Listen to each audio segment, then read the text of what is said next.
Governor DeSantis really just exposed this virus and COVID-19. So as you guys know, the media loves to hype this virus up and act like it's so deadly and so dangerous and put everybody in this fear. And you have all the Corona bros in the media that all they want to do is just put people in fear and make them scared. But very few people actually know the facts about this virus and how low the death rate really is. And what Governor DeSantis from Florida just tweeted is insane. And what it does to the death rate is ridiculous. So Governor DeSantis just tweeted out that the COVID-19 positive test rate is the lowest it's been in Florida since June 14th. And the most significant part of his tweet is the antibody rate. Okay, so he tweeted out that almost 24% of people that drove through the testing sites had antibodies for COVID-19 in Florida. This is huge news. This is huge. So if you have antibodies for the virus, it means you've already had it, right? It means you've had the disease and you've gotten over it and your body is healed and it's immune to it now. So if 24% of people have the virus, have already had it in Florida, imagine how many people in the United States have already had it. At least about 25%, probably more. And you know what that does to the death rate? It makes it go way, way down. Because if we have 25% of the population that's already had the virus, imagine how low the death rate would be. It would be so astronomically low that nobody should be scared of this virus. And we already have questions about the death count. We already have questions about whether or not the amount of deaths that have been counted for COVID is accurate, because there's been several noted cases of hospitals and doctors and these places counting COVID deaths when they're not even COVID deaths. I've heard of firefighters, they've counted car accident deaths for COVID deaths. They've counted people that have stage 4 cancer and they happen to contract COVID right before they pass away, and they mark it as a COVID death, which clearly it's not. So we already have questions about the death count, okay? So now we're going to have even more questions about the deadliness of this virus and how serious this should be taken.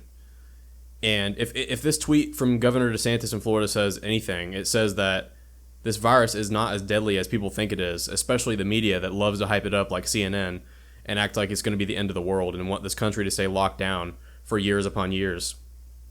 It's just terrible. And this tweet is huge.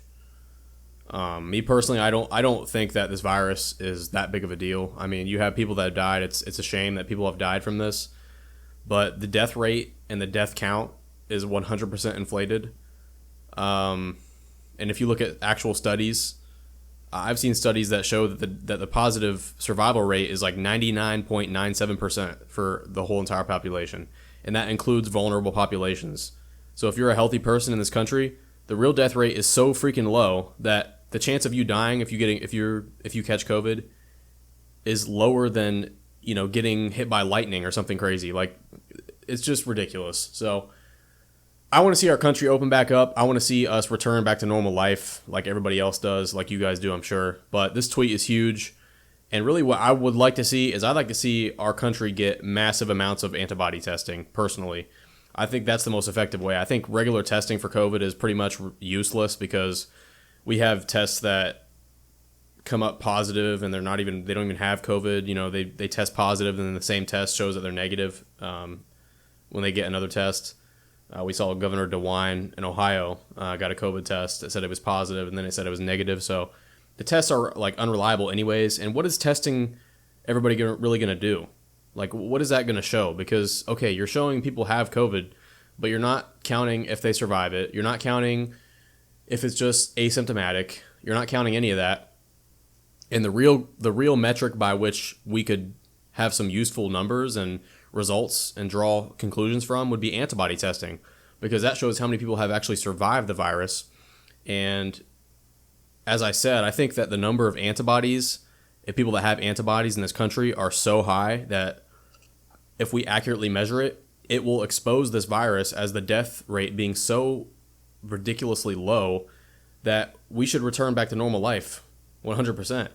And that would mean returning of sports events, returning of everything that we've been missing out on as a country.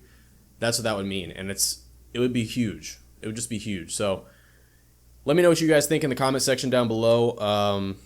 Let me know what you think about this antibody testing. I think we should get it. I think we should have antibody testing nationwide. I think we should have setups to where we can have very available antibody testing. And anybody who has antibodies for this virus should be able to return to work, in my opinion, and return back to everything. Not have to wear a mask in the store, you know what I mean? Just stuff like that that would allow them to return back to normal. We could maybe have some sort of marking to show that they have antibodies. But yeah, let me know what you guys think in the comment section down below. Make sure you subscribe here if you're new. This is a brand new channel. I'm really trying to get up and running, so every subscription really means a lot to me, as it always will. And like the video and turn on post notifications if you're subscribed so you get notifications for all my videos. And remember, the only person stopping you is you. See you guys next time.